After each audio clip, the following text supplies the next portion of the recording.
So we have this woman in the back, and then Mr. Propeller Hat after. Did your stardom help FuckHate.com go forward better? I don't know, actually. Could you restate the question? I'm not I sure. hope so. I mean, yeah, it was a Could you good restate message. the question, Liam? I didn't hear it, actually. Oh, the FuckHate.com. Kelly did a bit about fuck hate. It was about gay rights, basically. And she was supporting them. And hopefully that helped the message get out. Since you're obviously gay. I believe that was your quote. Yeah. In the front. Hi. Especially in the past 2 years, there's been a major rise in the barrier to entry for people who want to come in and start creating new YouTube content. I mean, it was a sad day the day I noticed, for instance, the evolution of dance video was knocked off into the top 20 page by Vivo music videos from the past 2 years. Yeah. Do you think... You want to get a big boo for Vivo? Is that what we want? Boo! Boo for music videos. Damn Justin Bieber. Right. Please continue. Do you see this as a depressing trend, or is there anything that can be done in order to make sure that new content from new users is still able to be found among the new rising tide of commercialization?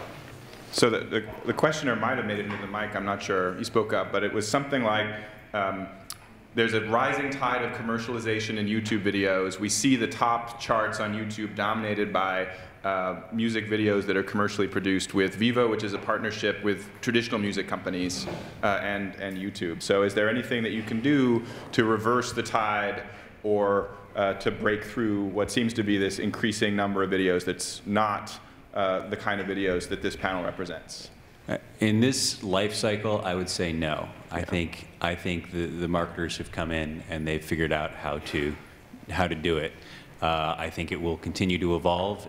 It's like punk rock. It's like music does this all the time. Some new kind of music is invented and it's pure and it's real, and then it stops being that. I think we're doomed. Well, I mean, one of the other things is too is the system is, and this is why if you're wanting to break into the world of online video, you always have to ask yourself, where's my dollar? How am I going to make my dollar? And if you only want to make dollars by view count, you're not looking at the right business model. Because a view count really doesn't mean anything. A view count is a simple click, that's it. Justin Bieber's got 800 million views on one of his videos, and if you want to blame anybody, you got to blame MTV, because MTV stopped showing videos. So the younger generation, your 6, 7, 8, 9, 10, 12, 14, that age group, every video they ever watch is online. They don't watch videos on TV anymore. So they'll just loop videos all day long. They'll just make a playlist of videos and they'll play them all. So what it really comes down to is you got to figure out ways to build an audience. And is it more difficult than it was 5 years ago? Yeah, probably. But it's no more difficult than the book industry was 5 years ago. I mean, every industry where you have to build an audience of some sort has gotten more difficult because we have more people. We have more people who are trying to do that because the economy is bad, and therefore the idea of making enough money to not have to work a quote-unquote real job becomes extremely appealing to people. So it is more difficult to break through, but I think we're in an opportunity where all of the other aspects of it are much easier. Buying a camera, learning how to use iMovie, or learning how to use some video editing is 1,000 times easier than it was 5 years ago. And you can, in a short time frame, create a video that would have maybe taken you a full week. You can do it in a day. That's the good news. Anyone can create anything now, but I think that to get into that sweet spot where you get 190 million views, that's been supplanted to a large extent. I have no qualms. If my video came out today, it would not do what it did 5 years ago. A lot of mine was just luck and timing. So, I mean, a follow-up to that, though, is it seemed like, Matt, you were implying that this panel represents purity.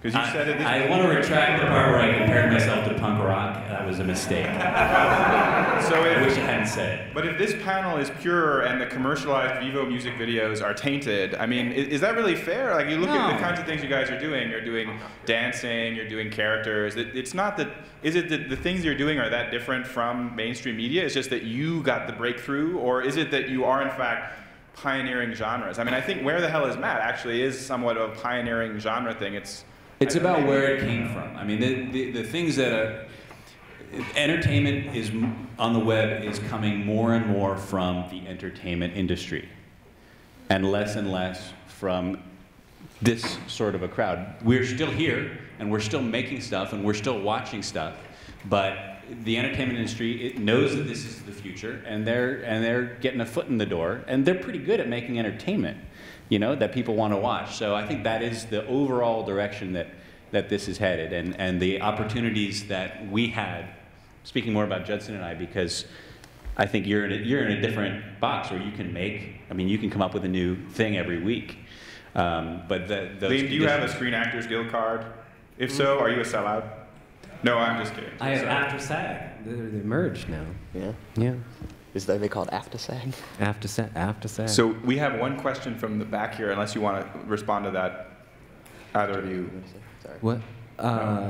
I think maybe also the pendulum might swing back the other way, because sometimes that happens in history. But who knows what the next, I mean, 5 years ago, I would never have thought I'm going to be speaking at MIT, you know? Shoes. Like, what? The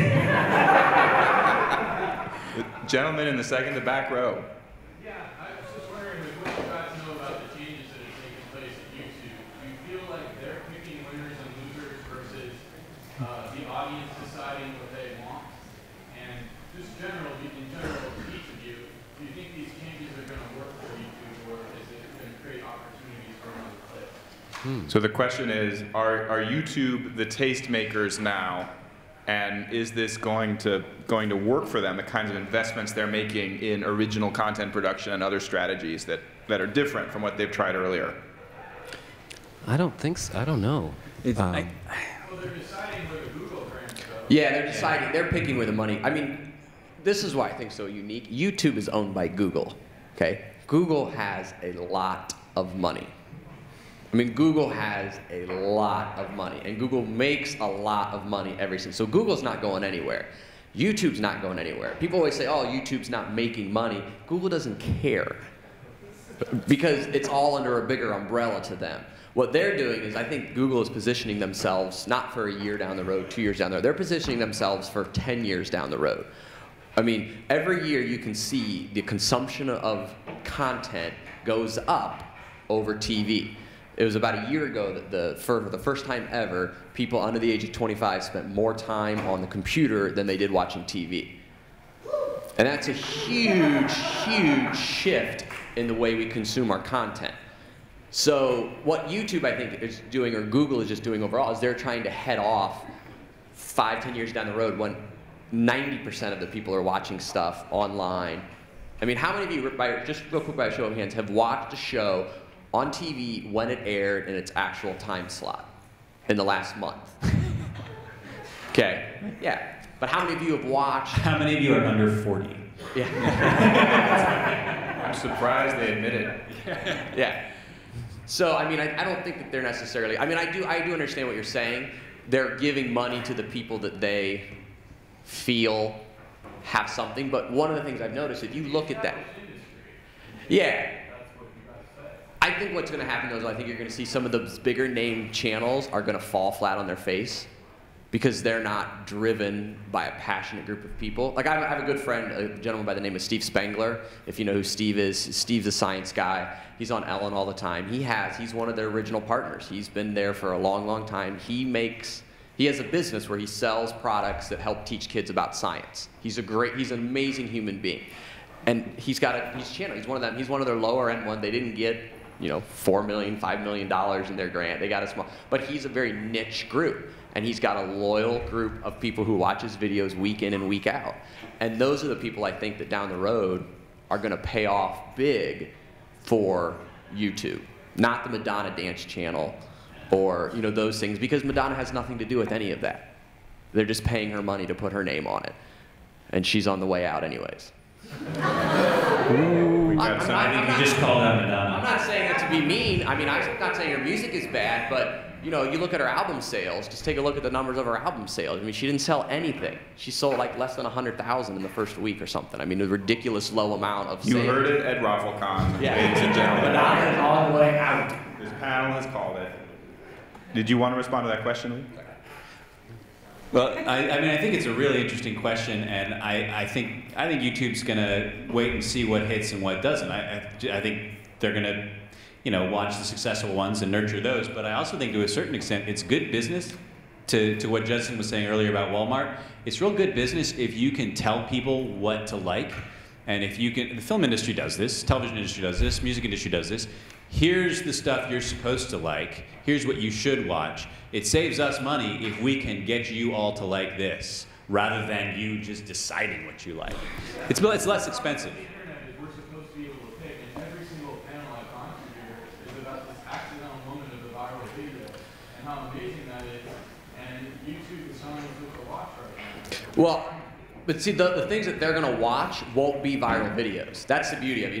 There is a great idea behind the discovery of a video, and being, I was talking to someone last night, and they said if they find a video and they see that one of their other friends on Facebook posted that video, they won't post it, because they don't want people to think that they saw it off that person. So there'll still be viral videos, I think, that will exist, and there's a space for that. But I don't think YouTube is trying to tell you have to watch these videos and those are quote-unquote viral videos, because in me, the idea of constant content is completely and totally on the opposite side of viral video. So we have time for maybe one quick question, and I just want to give a shout out to Horkheimer and Adorno, actually, because that's what we're talking about, right? So, shout out. So, by consensus of the audience in that part of the room, I guess it's this person in the orange. So I think you touched on this a little bit about how monetization comes into play with Twitch for serial content. And I think, the real reason for that is, that idea of being able to bundle ad sets, right? Like even on the average viral video that is on a primary account, the CPMs are really low. And in order to get those higher CPMs, you need to say, okay, I can predict that we're going to have this many million views over this time, and it's going to be a certain quality of content. And I really, the demographics that you touched on maybe comes into play some, but I think that's really, the whole thing is as simple as that. And people who are producing viral content, or kind of the smaller producers, kind of the older model, if that's the thing that you guys are kind of representing, if you can bring in your own advertisers, doesn't that sort of negate the entire push for serial content? Yes, but YouTube won't let me bring in my advertisers. Yeah, the question was, that's going to be really hard to restate, but the question at the end was, can't you just bring in your own advertisers, and that way you don't have the pressure to serialize content? And Matt, you say, you can't. They won't let you. Need Maker. Maker Studios has that license to do that, but they won't let most creators sell their own advertising. It's a lot of partners can, right? Yes, I can. And the other thing is, this is kind of going broader, and I'm sorry we're wrapping up, but do YouTube stars matter? I mean, we're talking the long tail of YouTube content. Ouch. No, we don't. No, but you're right on. We don't. We do not matter to YouTube, and I think that's the hardest thing for people to come to grips with. Thank you.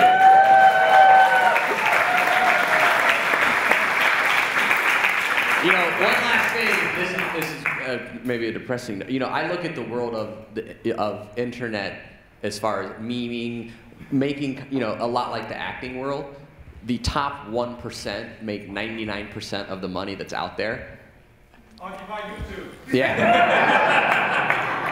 So I think you can't look at, oh my gosh, I'm going to make one thing and it's going to make me a ton of money and I'm never going to have to work again. If you really want to do this for a living and you want to figure out a way to make a life and a sustainable life on that, then you're going to have to produce good content on a consistent basis. And that really is the bottom line. Which is so hard. Well, yeah, and that's why not a lot of people have been able to do it yet.